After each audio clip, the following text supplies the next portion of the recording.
Actually, this is a good opportunity here. It might be a little bit of a big bite for us to swallow here for the first intro for this, but I'm looking for a battle here where we can play defensive, we could show formations. Let's start an episode right here. Welcome back again, friends, to another episode of Tactical Enlightenment. Our YouTube channel is dedicated to all things Bannerlord related. Welcome back.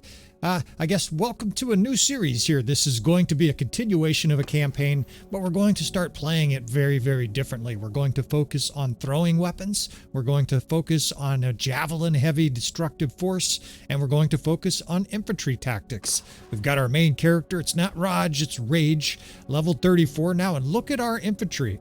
Compared to the archers, 7-1, we outnumber the infantry archers. And you know from the channel, anybody who's visited before knows that we typically run a lot of archers. We're going to take a little expedition here into the realm of javelins. Now we still have archers, we still have cavalry. In fact, we have some of the best cavalry because we have the Vanguard Ferris. Army is probably 70-80% Aserai units, but we have some mercenary and prisoner forces that have sort of leaked in here, right? Various different bandits. But you notice a theme. Almost all of our prisoners here either have javelins or they will have javelins. As we continue to upgrade these units this direction, of course, we're heading in the Aserai line to get these monstrous warriors. These are some of the very best infantry, tier 5 infantry in the game. They have it all. They have a spear, they have a sword, they have a shield, and they have javelins. They have very good weapon skill, and we'll use some other units here to augment our force, but it is going to be a mostly Aserai army with a little bit of an Imperial mix to it as well, because we have taken a lot of prisoners, a lot of Southern Empire forces prisoner. Now, we've been transitioning to this army, believe it or not, almost like a sex change. Our army here has been undergoing a change from ranged weapons, from arrows to javelins, and that might confuse people, but it's the easiest way to level characters, is to start them off at range, firing a bow, working on their athleticism, and then switch them to throwing. You notice this guy's got higher bow skill than throwing. That is because we started him as an archer. Notice he has no melee skills, right? This guy shrieks and runs as soon as there's melee. That's why he's athletic. He spent a lot of his life running from the enemy, but he has deadly ranged assault skills. Same with her. Look at her bow skill, right? She's been working in our campaign for a long time. She's a beast. She's still currently spec'd with the bow, but we're going to transition her to throwing. Surprise, surprise. And look at that, right? By the time she gets javelins in her hands, she's going to learn precociously. Now we've got a wide variety of other troops. We do have this crossbow dipshit. This guy's another javelin thrower, because we're going to have 3 or 4 divisions eventually that have javelins. But this first battle here, I started recording because right at the beginning of this episode, we got attacked, or at least are about to be attacked, by a large Aserai force. And if you want to see the lead up to this campaign, you will have to watch the rest of the campaign from the playlist. I'm going to make a separate campaign basically showing the lead up of this mercenary army now gone rebel. Now we're just going to engage here. We're outnumbered about 2-1, but we have quality troops, and I anticipate victory even with a small amount of micromanagement. And I must say, this first battle is going to be essentially a tutorial on how to use an infantry-heavy, javelin-heavy army here, making sure our main guy here is decked out. We're still looking for better equipment for him, but it's been difficult to find. All right, so we're outnumbered 2-1. What are you going to do here, right? Well, the first thing that's likely is they're going to come our direction, right? So we're going to take advantage of that. The AI generally comes in a straight line, and so we're going to anticipate them crossing these multiple river streams just to get to our forces. We've got some hills to play with. Let's introduce you, though, first to the army. We've got 50 archers. That's it, right? We've got over 200 infantry and 50 archers. I don't recommend that, by the way. This is just for the fellas who want to use infantry better. We're going to really emphasize it in these episodes. For people curious, I recommend about 1/3 to 1/2 of your army be archers. Now, you notice our captains here, we're dialed in. In fact, this guy looks like a perfect captain for the 1st Division, because they will be the one division that we're sacrificing to the God of War here. We'll be feeding that 1st Division consistently to the enemy infantry, because you have to have some level of defense, especially when you're outnumbered. Now, these guys here, I hate this mercenary unit, but they're in our army right now, so we'll just roll with them. These are the, what are they called?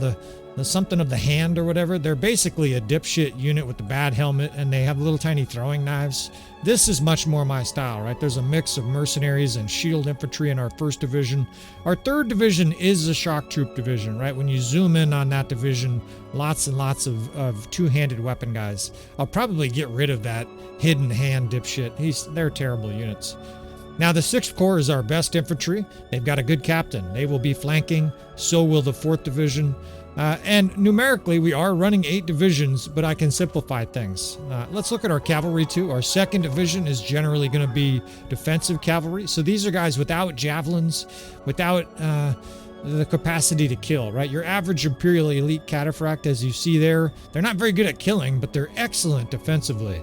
Here's our killers, right? We've got about, well, it looks like the whole division is Vanguard Ferris units or other Ferris units led by Rage, right? Rage has incredible perks because he's our main character, javelin skills, charge skills, combat skills, etc. So the 2nd, 7th, and 8th is cavalry. The 7th is just a tiny horse archer division led by the main character's wife. Now, this is basically how we're going to line up our formations in most situations. And the reason I'm showing you this is 1, 2, 3, 4, 5, 6, 7, 8. Right across from left to right like a typewriter. This is going to be our general formation. The idea is the enemy is going to have more infantry than us, of course. And they're going to come towards us. As they come towards us, we will open up what looks like a bucket almost and swallow up their infantry. That allows our that allows our javelin divisions. God, there's so many hidden hands in there, whatever those dipshits are called.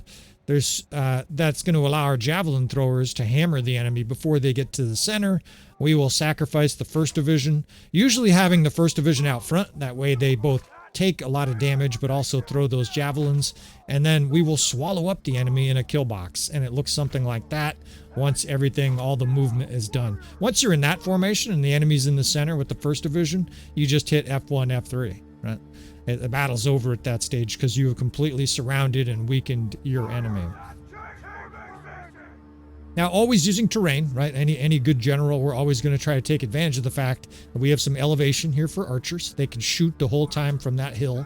We're also going to use this stream, right? And we're going to put skirmishers. I'm used to using archers. We're going to put skirmishers at the edge of the stream. Now, I can't actually do it here before the battle starts because the little starting flags there are right at the edge of our troops. We'll just start the battle. And at least in a few of these early battles here, we are going to use this RTS overhead mod just for demonstration purposes. For fellas who are looking to emulate and set up good tactics in their own campaign, I'm going to use this initially. And then later in this series, especially if it's popular, we will probably do a lot more field fighting. I prefer fighting on the field. There are actually major disadvantages to using the RTS mod. A lot of guys probably don't understand why that would be, but you can't see the terrain. You can't see the hills and ridges with the RTS mod as easily. Down on the ground level, it's very clear when your units can't see, for example. All right, so a lot of our units are on hold fire here. I don't want them throwing javelins at 30 horse archers. However, our archers here can be told to fire, right? Kill these horse archers. My rule of thumb is if there's 5% or less horse archers on the battlefield, don't worry about them. If it's more than 5%, in this case it's about 10%, attack them. At least attack them with archers, open fire. That way the archers can kind of repel them and score some counter kills. If you don't do that, they really do shoot the shit out of your troops as they circle you. Now the enemy's pouring in here as if they think victory is certain. Oh shit. Okay, so here's the good thing to note. The enemy has a huge cavalry wing over here ready to charge us. Let's prepare for it, right? So we're going to put the 6th and the 8th Corps. This is actually forcing me out of what I planned in this battle here. We're doing that essentially to counter all that cavalry. If we don't do anything, those guys will just rampage through and cause too much chaos. Cavalry in Bannerlord is weak, however, Javelin cavalry is very strong, and you can be sure a lot of these guys coming in here are going to throw javelins. So we're going to form a shield wall, right? We're going to try to fend off those javelins as they come in. And these two different divisions here hopefully can repel the cavalry there.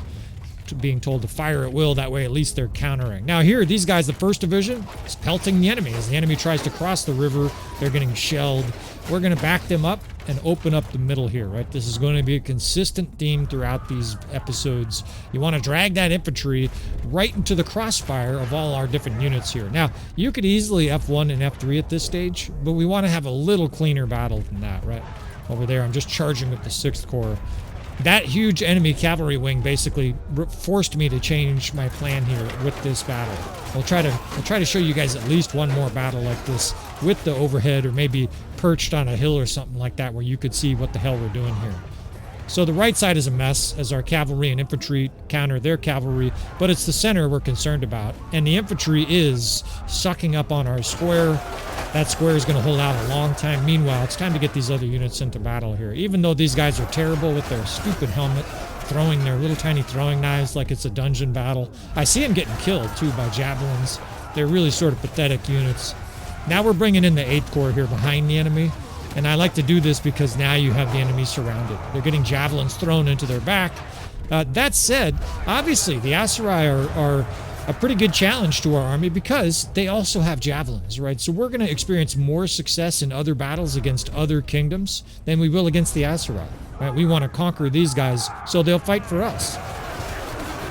Now at this stage, F1, F3 is definitely appropriate. The enemy's surrounded. We have guys moving in on their flank, and we've already dealt them a couple savage haymakers in this battle. 200 deaths, 500 kills. We're already well above the ratio necessary to win this battle. And there's a couple things I want to talk about here. First, we're going to get reinforcements. We'll talk about that in this battle. You want to make sure that your units are concentrated. When you have infantry, if they are just F1, F3, what happens is as your guys charge up, you blow out an enemy division like we just did here, your units will charge all the way across the battlefield to their detriment. They will get killed 20 against 300. As you can see, there's 300 infantry coming in. You want to concentrate your forces here, right? So very quickly, I'm just putting all of my units roughly back in the same little plateau here. Actually, it doesn't matter when you have this many infantry exactly how they look. You can get down to the ground level here, and maybe you could have a couple flanking divisions, or even put a square out in front. That works pretty well. But this first battle, I just want to show simplistic stuff here. So we're just going to concentrate our forces until we have a big... Oops, these guys here evidently didn't get the order.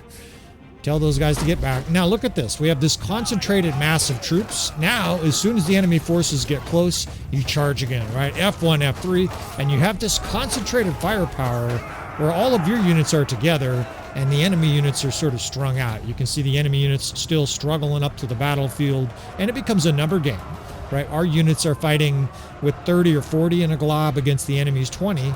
You're going to win that, and then in some cases you might have 50 on 10.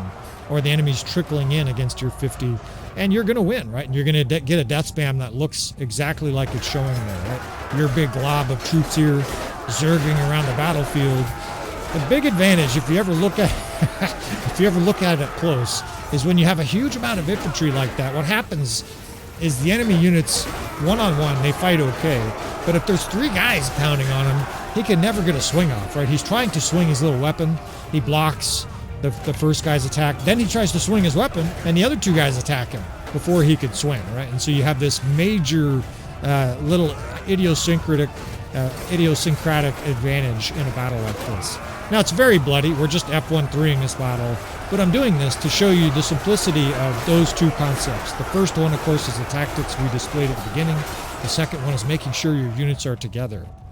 Incidentally, another pretty good way to do that without any of the micromanagement is in the later stages of a big chaotic battle, pull your units back by saying, follow me, and then don't go way back, but go kind of to where a lot of your units are, right? Act like a magnet, pull everybody towards you, and then, once the enemy's sort of coming towards you in decent masses, charge. All right, well, it wasn't pretty, but we still defeated an army almost twice our size here. Pretty good results, nice upgrades across the board, and we won it handily. It wasn't a nail-biter by any means, and this is with what I consider sort of ugly tactics. In this series, we're going to do very advanced tactics for Bannerlord, and hopefully the fellas who are not convinced that tactics are really necessary or beneficial, watch a few episodes and see the stunning difference. Two different areas, major differences with tactics. First, you're going to win battles you could never win without tactics, right? The guys who don't understand or have never done tactics, this is the thing that they're really missing. It's not just slightly impactful for battle, it's massively impactful, right? We're talking you can win battles that you couldn't win with twice the size army. If you have tactics, you can win that battle.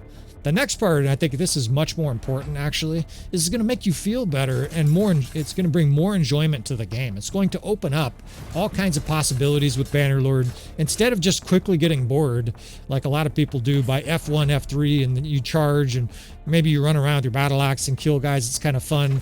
After 10 of those, it becomes quite monotonous, where the only way you win is if you outnumber the enemy. With tactics, you can win battles where you feel heroic, where you wouldn't ordinarily win. A little closer, Sultan. Come on in. We're just trying to heal up a little bit more. This battle is happening almost instantly on the heels of the last one. I actually stopped the recording, so we had to restart it. And we have a lot of weak troops, but I still feel confident that in a battle like this with tactics that we can overcome our foe. We're not as outnumbered quite as bad. It is the Sultan, right? So he's going to have good divisions, good units in his army, good banners and whatnot, good perks, but I just don't care, right? With tactics, we're going to be able to win this battle. And hopefully it's a situation where we can continue to show you guys sort of simplified tactics, right? That first battle, what's going to be the first battle. I should have mentioned that too, by the way. We're actually going to go back in time for this episode because I've fought some battles and then I realized I wanted to have a more simplistic battle for you guys to see. That first battle wasn't super simplistic, but hopefully we can make this one a lot more simplistic. Now, we do have a good landscape for it because there are hills and slopes here on the left. We're going to be able to use those. In fact, maybe I won't fight at all, right? I'll just sit up on a ridge here and watch our units work. That'll be the easiest way for you to learn. So we're actually developing a pretty good shock troop division. Shock troops, your two-handed weapon guys, don't have shields. You want to protect them, right? We're actually going to put them kind of back at the beginning of this battle, and then as the battle develops, we'll have them charge. I'll walk you through that part. Archers and skirmishers on the side here, right? That's the 5th and 4th Division. You just want these guys kind of at an angle like that. The easiest way to think of it is that we're forming kind of a V-shaped formation. I'm having all kinds of trouble with the UI. The UI's got some new issues, and we're going to have that square again out in front, attracting enemy attention. Now, a good point here for the newer players. If you're making squares like our channel shows for defense, make sure they have shields. If they don't have shields, those guys are going to get killed, right? Almost every guy there has a shield. There's even a single sturgeon out in front. Like the captain of the division, we've got a sturgeon veteran spearman at the front there. Now on this side, the 6th Division, right? This should look pretty familiar to the last battle, right? 6, 7, and 8 over here. And I think what actually makes sense here is a circle defense for the cavalry. It works really well against units like enemy Javelin, because all these guys, cavalry, because all of those cavalry will have their shields faced out from the center of the circle. So even if they're circled, it still works well to defend it. 1st Division, 4th, 5th, 7th. I just put the horse archers at the back. And this 3rd Division, we're going to try to just keep behind shields initially, keep out of trouble, and then we'll send them in at a certain point of the battle where the enemy's vulnerable. Again, those shock troops are hyper vulnerable to enemy cavalry spears, arrows, javelins, etc. Sometimes you're better off just doing that, right? Just put them way at the back. That way nobody's attacking them at all. All right, so the circle of cavalry's there. I got a couple of Jawals holding up their shields. Attaboy. I like to tell them to stop. That's F1, F6. That way they don't move when guys get killed. All right, so both infantry divisions on both sides are told to hold fire. I don't want my javelin guys throwing all their javelins at one horse archer. Okay, they have 26 horse archers, 106 cavalry, right? So we're outnumbered again, pretty much every single area. But what a setup we have, right? We have cavalry here on the left blocking any attempt by the enemy to flank us. We've got archers already shooting right below me. Ahead of them is skirmishers, right? So the archers have a little bit of protection. There's a line of infantry holding up their shields, throwing javelins, although they're on hold fire now. All right, so here comes the enemy cavalry, and I'm hoping that circle absorbs most of the attention. The enemy is kind of coming in slightly towards our left, so we may have to actually steer our square. I'll talk about that. And we're going to start unleashing javelins here, right? The 3rd Division, they have a few throwing weapons. They're throwing. That square is not being attacked. You see that? What I like to do is push it right into the enemy's face. Basically, you're making them deal with that square. Now, the other units are just standing there. Don't want those skirmishers right below us there charging. Just have them hold their line. They will, you know, get attacked here and there, and they might get killed, but I want those guys standing still for now. This 6th Division, we're moving up in a shield wall. They get told to fire. Now this this 3rd Division is they're getting antsy, right? I just want to have a little bit more attraction, a little bit more attraction to that square, just like that. Right, look how nasty that looks. Now we can send in these shock troops. The enemy is going to be distracted when these guys run in. They're attacking the square in the center and being melted by javelins and archers.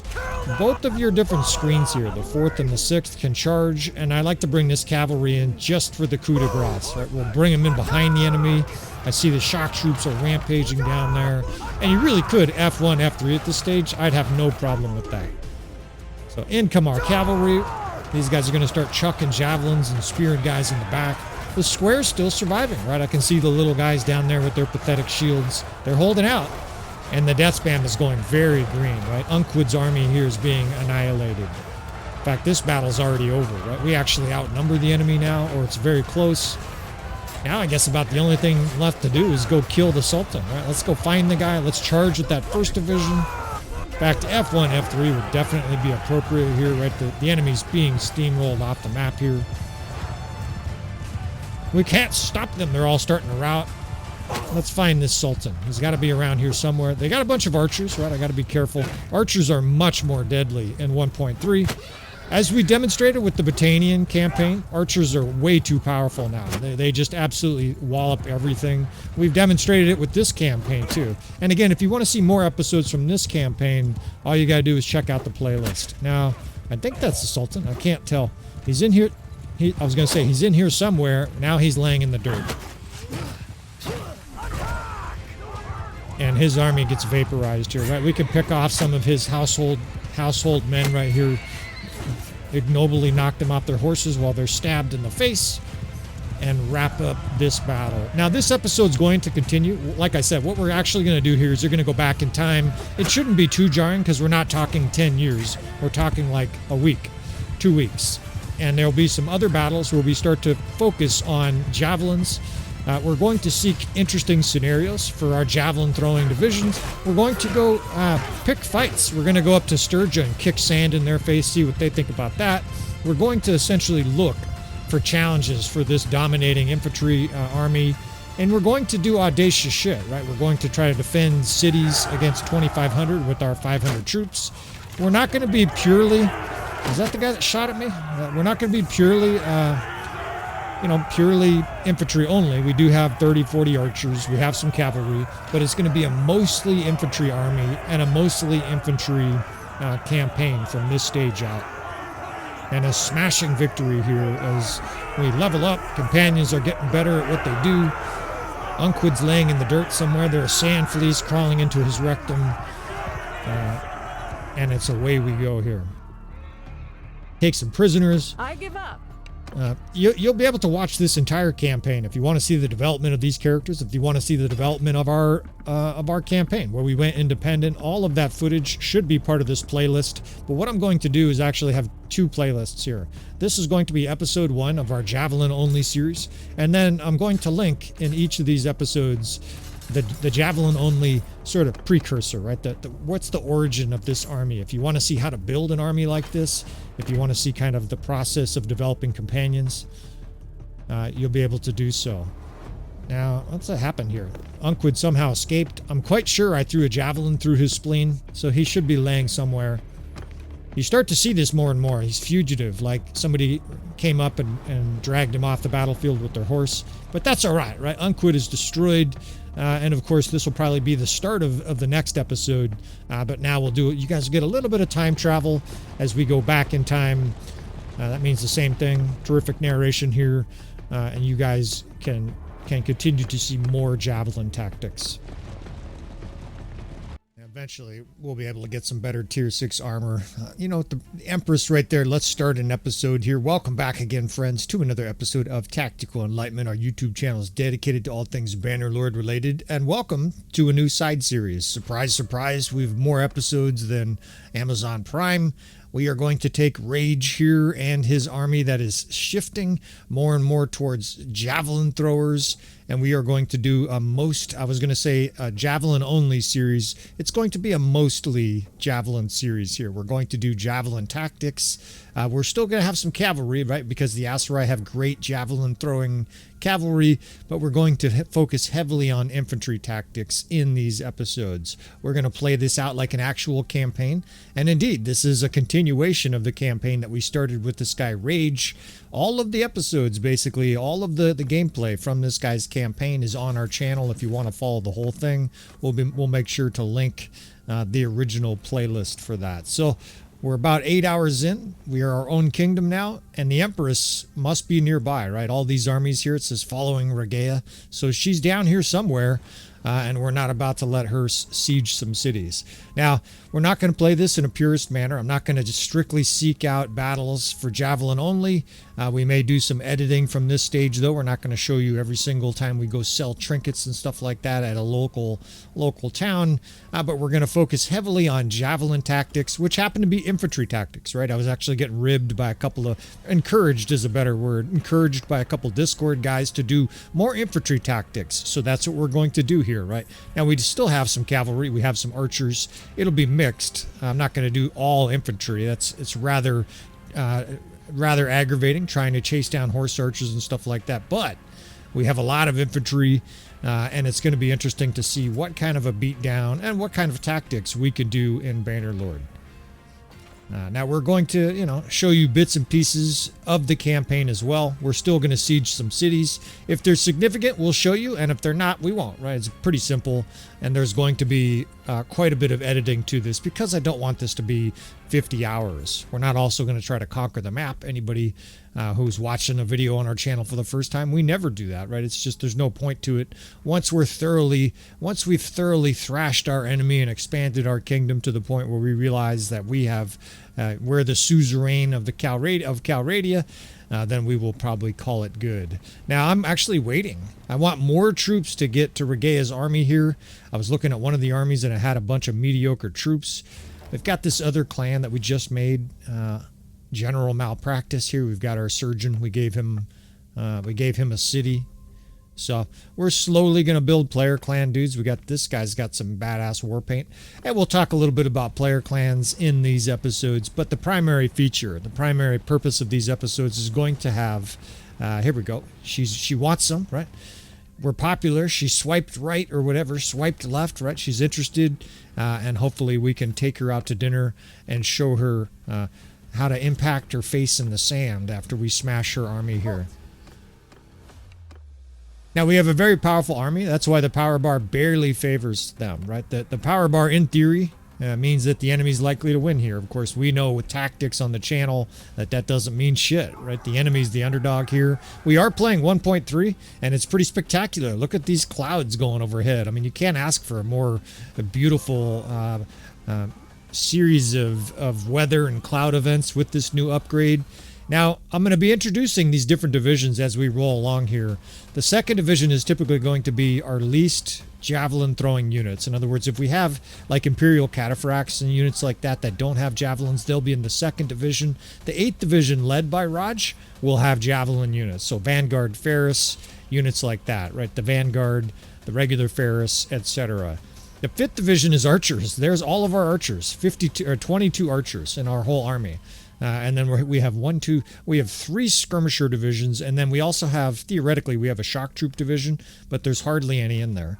80% or 70% of our army is infantry that has javelins. So this is actually better than I thought. I thought in the first battle we would have a bunch of archers. There's only 22 here to annoy me. We only have 2 horse archers. We're going to use all these units just because it's a javelin only series. Doesn't mean I'm just going to retreat our horse archers off the field at the beginning of each battle. We'll use them in concert, but this is going to be clearly a javelin chucking rain of hell on our enemy, and we're going to do tactics every single battle. Right now, one thing I want to do in this series is show simplified infantry tactics. Since this is a difficult first battle, I'm going to do a little bit more complex tactics. Can't lose to start an episode. So we're going to throttle the Empress here, and maybe when we get easier battles, I'll show you what I would consider intermediate, maybe, tactics with javelins, right? It's always a challenge, right? Using infantry, you have to use tactics on some level, because if you just charge, you're really asking for it, right? Your units are just going to run straight forward. You're going to get mauled by horse archers, shot in the side, trucked by cavalry, shot to pieces by archers that'll kite you, etc. Right? So we're going to use our heads here. We're also going to throw a javelin 300 miles an hour, right? Raj, damn it, I knew I was going to do it. This guy is named Rage, and he hates it when people call him Raj, even though it's R-A-A-J. I'm aware that the traditional pronunciation is Raj. His name is Rage, right? It enrages him when people call him Raj. All right, so we're going to kite the middle. This is basically going to be very similar to archer combat, just with the difference is that eventually these guys are going to charge in like beasts, and they're much more capable, obviously, of forming squares and stuff like that, right? Over here we have the 6th, the 8th Corps. We're going to be blocking a lot with our cavalry, but they're also going to be brought in behind the enemy and just told to smoke the enemy full of javelins, right? We have the best javelin throwing units in the game in the Vanguard Ferris, and hopefully we can put them to good use. Over here we have, our Cav division protecting these guys so that they can fire javelins unimpeded into the enemy. We're backing up the 3rd division. The 3rd division is going to be a factor in some battles, but not much in this one. In other words, we're going to have some battles where that 3rd division is 60, 70 shock troops, right? In this first battle, we have like 12 shock troops, so it's not really a factor. All right. Enemy infantry is coming in a huge glob, and this is what I mean. If we just charge this, we would suffer huge casualties. We might even lose, because that is a lot of infantry. We're outnumbered, but they don't have as many pointy sticks flying through the air as us. The Imperials, they have a few javelins, but they are way, way outgunned in this situation. And we're going to get Cav behind them now. Here come the 8th Corps, and I'm going to be holding fire with units. I'm not going to mention every time that we open fire, but all of these Vanguard Ferris now coming behind the enemy, running fast and throwing javelins. That is why the death spam looks like that, right? They're just going to be torching the enemy, and they do a pretty good job of sort of circling the enemy, almost like horse archers, right? When you use Vanguard Ferris and you tell them charge, they don't just run in and get clobbered. They try to circle the enemy and throw javelins for a bit before they eventually charge. And we've got the enemy enamored with our square here, and we're killing the rest of them, right? It's just going to be cavalry charge city. You can see how many units are chasing our square. It's exactly what we want, right? That's about 2/3 of the enemy forces on the field here, or at least their infantry, and it's wasting its time with the infantry. They finally gave up. Now we can charge, right? We can basically turn the tables on them. We can charge. Vassilops the Butcher. That's a new character, Vassilops the Butcher. He does not have javelins. He's a crossbow guy. We have captains for every division. We'll talk about captains during this series. It's going to be a full service campaign, and it's a complete envelopment. In fact, the only side where there aren't infantry moving in, the archers are shooting, and look at that shit. If that was a donut, it'd be tasty, right? It's purple. It's got a purple, gooey, bloody inside, and an orange beat down on the outside. They are completely surrounded. And they'd be routing if they could, right? They can't actually rout because they can't get away. Everywhere they look, there's troops, and you can't get surrounded any worse than that, right? And the death spam tells you that. They're just being exterminated in here. They're getting, a blow here and there, but man, did they get surrounded and destroyed. All right, so the enemy's got archers. I don't anticipate them really putting up a fight, right? Would you be, if you were an archer and you saw that shit happening to your infantry, you'd be like, let's charge. Although here they come, they're charging. I don't know what they're doing that for. They should be shooting. Oh, okay. I guess they're listening to me now. They're shooting, and they have reinforcements here, right? So we got to set up our next wave. And what do you do here, right? with the next wave? Well, you fight in concert. So if you have units that are cavalry out front, you just F1, F3 here, you suffer huge cavalry losses because they're fast. They run to the enemy, get shot to pieces. You fight in concert here, right? So I'm actually going to drive this cavalry up on the side. Our infantry, we can form that familiar crane formation. It looks kind of like a bucket that the enemy runs into. They've got scrubby troops here. These are low-level infantry. There's no threat here at all. Although, holy shit, the archers remain unbelievably lethal with 1.3. And now I just want to F1, F3. I'm kind of irritated. I mean, I got to get a better shield. I think that's part of what's going on here. It's amazing, though, how accurate and deadly archers are in this new update. 1.3, they've really, I was going to say made archers wildly overpowered. Maybe that's not fair. That's my opinion, though. I think archers now in Bannerlord are too powerful. So it's going to be a little bit of a challenge at time, right? Because the enemy, they do a decent job of recruiting archers, right? They don't have armies of 80% archers, thank goodness. But they do have a lot of archers here, right? And we're going to have to deal with this kind of thing in this battle and future ones. In fact, this is like the longest archer line I've ever seen. It goes across the whole sand dune. That must be 300 or 400 archers. But this battle just ended. Our giant glob of infantry just reached their archer lines. They seemed like they were running at us here, which is, suboptimal. We'll call that not terrific tactics. It's still a huge amount of infantry, but now they're just being munched from the center, just broken into pieces. Our archers are moving up. We've got a few archers, shooting back there. We still have an archer captain. We'll talk about captains a little bit in this series, but we're not going to be, too overly worried about every single component of the game. Sometimes I got to remember to breathe, right? We'll take a breath. We get a little caffeine here.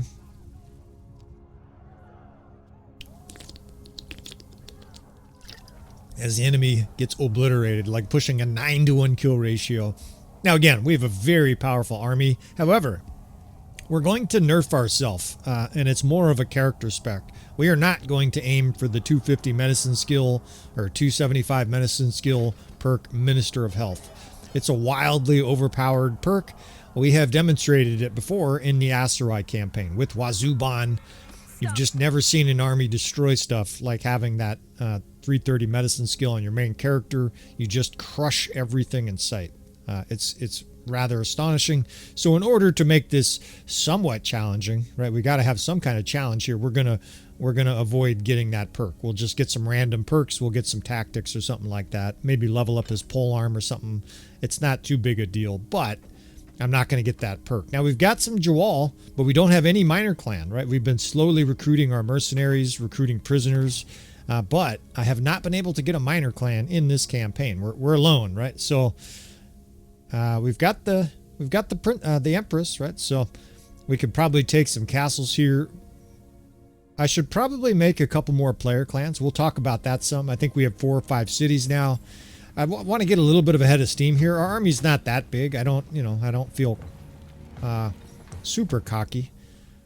Now that's unfortunate. Okay.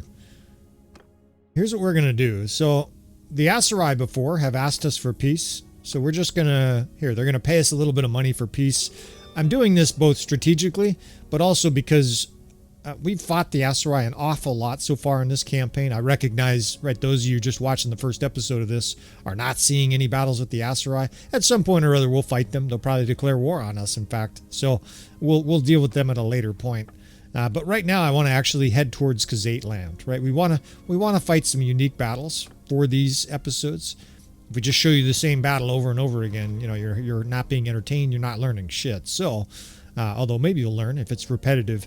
We're going to head north, though. We're going to look for some battles against horse archers. We're going to continue to fight the Southern Empire because they're obviously different than our kingdom. When we're going to look for different landscapes, we'll try some siege. We'll try some extraordinarily difficult challenges where maybe we're outnumbered 5-6 to 1. Of course, it may be a little difficult for us to find those kind of challenges because we all know with vanilla, the AI just doesn't really put up a great fight to an experienced player, right? We don't have a bunch of mods. We're playing the beta, so we don't have things like the strength and AI mod and things like that. So maybe at some point or other, we'll just run around with with 300 or 400 troops and sort of tempt fate, right? We'll have to. The purpose of this isn't just to blow out every single battle and every single army we find. Hopefully we start running into some forces that are 1,700, 1,200, 1,500, where it actually presses us, right? That last battle obviously didn't press us, right? We had 90% of our troops still up. So we'll be doing some city management. We'll be dumping some troops in here. And we'll probably do a little side narration. Maybe we'll talk about historical javelins. We'll talk about hoplites and stuff like that. We'll talk about some of the origins of the original purposes for skirmishers and javelins. Or maybe we'll just do some editing in between, right? We'll try to keep these episodes flowing and lively, as there's only so much commentary and only so many times that I can say fucking assholes before you guys get tired of hearing profanity. We'll try to keep that to a minimum, right? Sometimes it slips out, right? That's what she said. So we'll try to be cool about it, and certainly no racism. We won't be attacking any. We won't be saying, well, except these Southern Empire fucks, right? We'll be racist against the Southern Empire, but we'll try to keep our profanity tirades to a minimum here. Now we're picking up Jawals, but hopefully we can eventually get some even better Jawals. This main character has the ability to go two-handed. We'll probably do a little bit of two-handed, but one of the other intentions I'm hoping for this series is to be on foot. We're gonna join an infantry division, fight on foot, and maybe we'll mess around a little bit with that axe as well. I think infantry tactics is really interesting, and I wish the infantry process in Bannerlord was different. One of the things I would love to see is you gain EXP in all your combat areas 4 times faster on foot. In other words, if you fight the whole battle on foot, you get more medicine skill, you get more tactics skill, you get more etc., because it's harder, right? There's no question. Fighting on foot is harder. About the only thing that's easier about being on foot is if you have a square around you, it's a lot easier to survive because it's very hard, especially if you have a shorter character. This guy'd still get shot in the head because he's huge. But if you have a small character and you have a square, an infantry square around you, you like are invulnerable, right? The enemy has to kill your whole square just to kill you.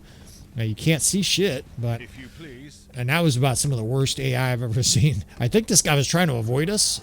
They just got captured and destroyed here. Hopefully they run, right? Hopefully they play defensive. That way there's variation to this. We outnumber them, right? Or at least we outpower bar them. And they ostensibly they were running, right? They ran. It looked like they were going to escape to the castle. Ran directly into the wall like a Roomba. And then sort of ricocheted off it right into our army here. And now they're going to get massacred. Something fierce. Hopefully they play defensive. We need some different battles here to show you guys tactics. Now our archer division somehow is multiplying. We had 22 last battle. Now we have 55. Maybe I picked up too many at the city. That's all right. We're not going to be purists about this. I'm not going to be like, oh, we're going to back out of the episode and disband a bunch of units. Not worried about it too much, right? We're partly here to have fun. And the guys who are like, oh, he says he's doing this, but he's not doing that. He's using this. He's using that. Well, we're not. Guys that are that salty, the easiest way to deal with those guys is just to move on, right? To ignore them and move on. All right. 280. So they're a long ways away still. We're going to be able to set up on this ridge here. You always want to scope out the landscape. We're going to be able to surround them, I think. I think the back of the landscape goes for a couple 300 yards behind him, so we're going to be able to get the 8th Corps behind him. We're still going to use these archers, and we have horse archers too, right? So we might as well use these units. We're going to start setting up ranged units at a distance. We'll probably get... what you're going to see a lot of times is it's going to be numerical from left to right. Our division numbers, right? So the 1st division typically over here on the left. We'll put the 2nd and 3rd division, and then over towards the right, you'll see us using the 6th, 7th, and 8th pretty consistently. And those divisions will almost always every battle be the same. The 6th will be skirmishers, Reed, Asserai veteran infantry, right? Very good skirmishers. The 7th horse archers, and then the 8th, our best cavalry, right? Our Jav Cav fellas, the Vanguard Ferris mostly. Now our units are moving into place here. The enemy cavalry is kind of trying to take advantage of that, getting some kills, and they're actually doing pretty well. They got quite a few kills there, just sort of attacking our units when they weren't organized. It's a good strategy, right? You'd love to see the AI take advantage of little things like that more. The kind of things that God, these archers, man. The kind of things that a player would do, right? They would absolutely, if they saw a target they could destroy, most good players would just immediately destroy your units where you made mistakes. So it's kind of refreshing that they did that. All right, let's pay him back for that shit, right? We're going to move our infantry, and one of the tactics you're going to see consistently is just a surrounding process, right? We can surround with the 3 different Javelin divisions, the 1st, 4th, and 6th. These fucking archers. God. I need a bigger shield. I think that's part of the problem. We'll probably get a different shield, even a non-Aserai shield at some point. But you're going to see us consistently surround the enemy with 3 infantry divisions, basically center and both sides of the enemy, and then you're going to see us get the 8th Corps behind the enemy. We did it last battle. We'll probably continue to do it just because it's going to be hyper effective. It's going to be Vanguard Ferris behind the enemy, throwing in javelins. Here we go, right? We're going to move these boys right behind. They're going to start unloading javelins, and the enemy's attacked on all 4 sides, right? It's just a pulverizing death spam as they get liquidated here. We just try to drag it. We're going to just try to drag it to the top of that ridge. That way those units aren't charging. Your Vanguard Ferris, you don't run a charge the first 30, 40 seconds of brawls here, right? You just want them chucking those javelins. You can actually hear them being drilled by all the javelins there. We're also going to do a lot of kiting with bait and switch tactics, right? 2 different infantry divisions, and if they attack one and not the other, we'll kite with that division while we hold the other in a square, throwing javelins, right? Basically, sort of pulling the enemy all over the place while they get dissected. And that's exactly what's happening here. Their archers tried to kite, and they kited right into the fire of our archers and horse archers. The square's getting mauled, right? The enemy actually is doing a pretty good job of attacking our square. But those guys are also going to survive an awful lot of abuse. You will also just see us drag the 8th Division around a lot, right? It's the best way to hammer an anvil is just to drive it right into the enemy. You know those units are following you, so you know all those horses just smashed a path. I'd love seeing some of the Jawal. We're definitely going to try to recruit a minor clan or 2 for this campaign. The campaign's very difficult to do without other clans, right? We have 1 other player clan, so we have theoretically like 5 armies here. I'm going to punch some guys here. These fucking recruits. How dare you? This guy punches really hard. Look at that shit. He's doing 9. He's going to knock some guys unconscious here. This guy here definitely reminds me of Wazuban from the Aserai campaign. We might do some kicking too. And we're definitely going to do some ass kicking. Shit. I recognize that the first 2 battles here were kind of fast and furious and didn't show you sort of easy mode tactics. Or I guess that's not the way to put it. That is easy mode tactics, right? That was easy for an experienced commander. But we want to show you tactics where the less experienced commander can still kick ass with javelins. They're very, very effective. There's a few things you can do to help yourself. And I will try to help you guys. We'll probably try to do a few of these battles with 5 or 6 divisions. That'll mean I have to sort of break things up and change things from battle to battle. But either I'll do editing or I'll do it really quick for you fellas. So it's not too painful to follow. We may also do a few battles where I sit on a ridge and just do all the combat, from up high so that you can follow everything super easy. We're definitely gonna add a tutorial as well as an entertaining aspect to this campaign. And speaking of this campaign, right? How many episodes are there going to be? Well, honestly, you guys decide. I don't really have a set level of views that I look for in an episode these days. I would say anything less than 1,000. There won't be more episodes in the future. But if there's 2, 3, 4, 5,000, there's definitely going to be more episodes in the future. I love this part of Bannerlord, tactics that are unique. I don't get to practice this sort of tactical application very often. It's going to be interesting to try like a siege defense and things like that. And so hopefully you guys are enjoying this, and obviously the best way you can tell me that is by watching and or hitting that like button.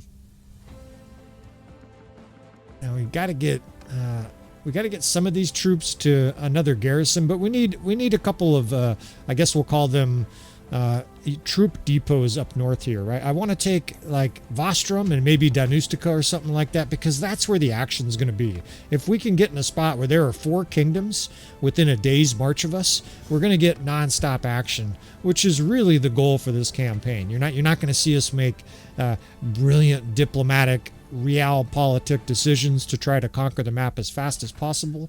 You are going to see us not worry about it too much as long as we're punching the enemy in the nose, right? If we're having success, I'm not going to worry too much about minor diplomatic things here. So this castle siege rates to be a pretty nothing burger, but I'll just keep on narrating.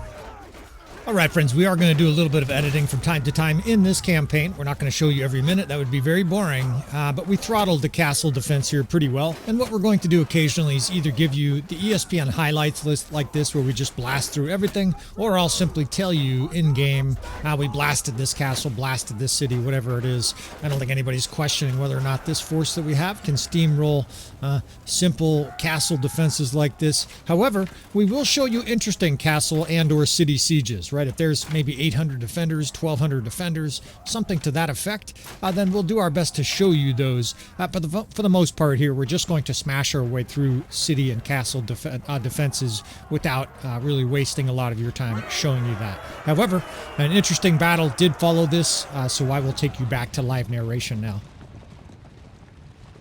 Frankly, want to trap this guy, but I don't want to fight at night here. Half the purpose for this campaign, maybe 3/4 of the purpose, is showing you guys tactics. So let's wait for the sun to rise here before we throttle yet another Southern Empire force here.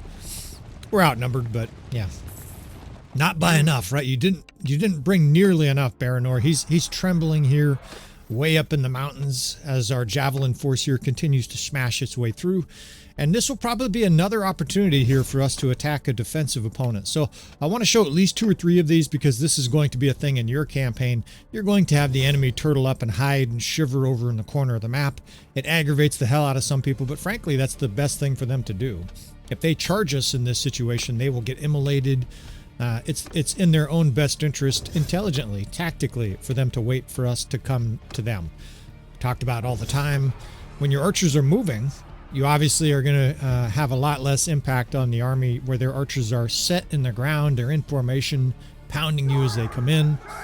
And we'll see. They might charge us here because they outnumber us. Basically, the AI goes through some checks in a battle like this and says, hey, we've got enough troops to charge. Let's just head in, head over heels. Now, the lighting continues to be incredible. These clouds are moving over the plain in real time in the battle, changing the shadows. I think that's an outstanding aspect for the campaign. That's the kind of thing that really does make you feel like you're in the medieval era, right down to getting dysentery and stuff like that. In fact, what I do, I don't know about you guys, but to really, get into the role-playing level, I take a whole bunch of purgatives and I drink from streams where there's known bacteria. That way I have horrendous diarrhea during my campaigns, because I'm serious about this, right? You mediocre guys who just drink tap water and don't have intestinal parasites, you guys are really, you got to get into character more, right? I like to stab myself in the abdomen a couple times mid-battle. The shrieks you hear from our troops are mirrored from my own here. We'll do a little role playing, and the guys who aren't doing that, I mean, I just think you guys are a bunch of pansies, right? You got to absorb some sepsis, a little bit of colonic bacterial before you're really embracing Bannerlord. Now they are, playing defensive, and it's good, right? It's going to take us a bit here to set up our formations. The formations largely look the same. We'll be talking about this during this campaign at length. We have 8 divisions, but it really is just numerically 1 through 8 across from left to right. There will be occasional times where we have maybe a division that's out of position from that formation. But again, you have the 2nd Cavalry leading that 3rd division, and that's a vital thing. Your shock troops are amazingly powerful units, but they must be protected. I see guys a lot of times just charging with shock troops against the enemy, and they're being filled with arrows, and it's just making me wince as I watch playthroughs on YouTube. I'm like, protect those guys, man. God, you're just getting your shock troops killed. You've got to give them, if you give them that shield wall protection, cavalry and or infantry out in front, man, it's a whole different ball game.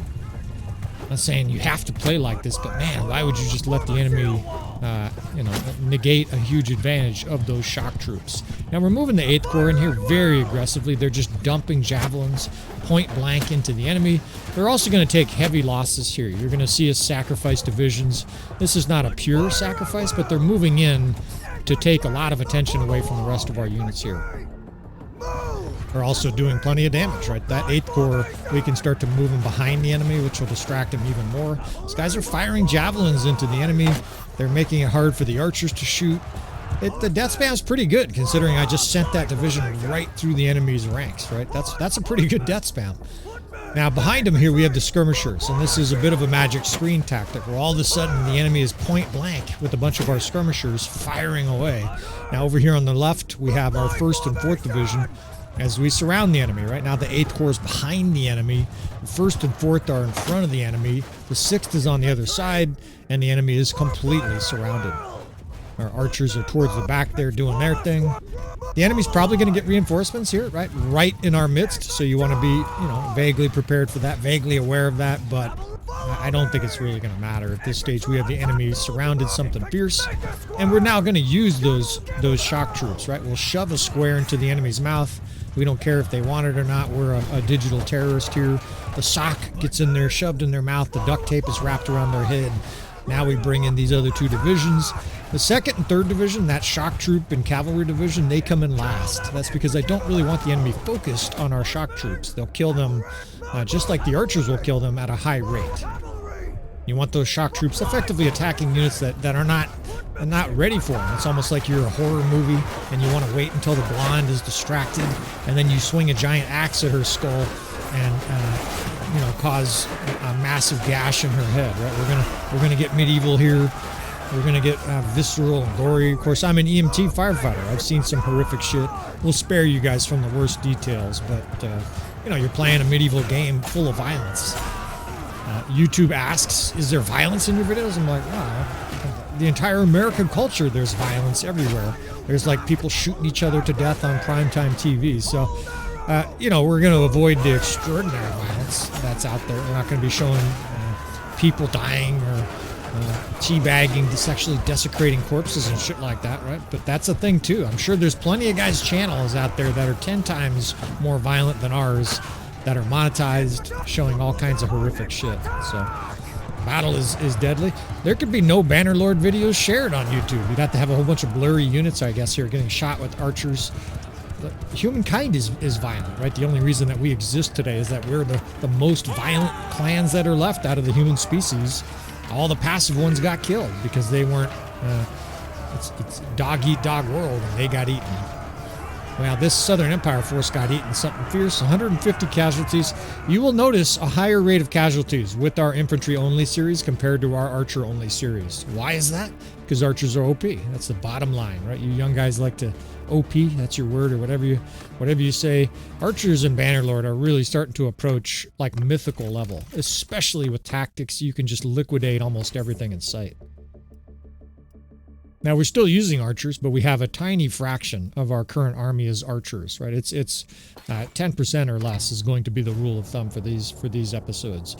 There might be an occasional battle where more sneak in because we have a bunch of injuries or something like that, but we're purposefully upgrading all of our troops. Instead of having archers, we're picking up infantry. All right, a couple of castles to siege here as we continue to move north. Probably won't show you too much of this. In fact, I don't usually do this, but I'm just going to go ahead and make my exit right in the middle of gameplay here. I appreciate you watching. If you made it to this stage, of course, if you want to see more from this series, you want to subscribe, hit that notify button. That way you know when new episodes come out. I won't talk so fast. That way you can actually understand what I'm saying. I appreciate you fellas, right? Everybody who's watching these episodes, everybody who's patronizing the channel, coming by and actually patronizing our Patreon channel, coming by the Discord talking tactics. I appreciate all you fellas, ladies. And hopefully you continue to swing by, right? We're trying to make food at our restaurant here that you guys want to come back and bring your girlfriend or your wife, right? And have a meal in the future. That's kind of the analogy I like to think of with Bannerlord and subscribers and or viewers. We're making future axe murderers here as our wife and I give birth to kids, and we're going to wrap this episode up. I appreciate you again. Thanks for watching, and I'll see you all next time.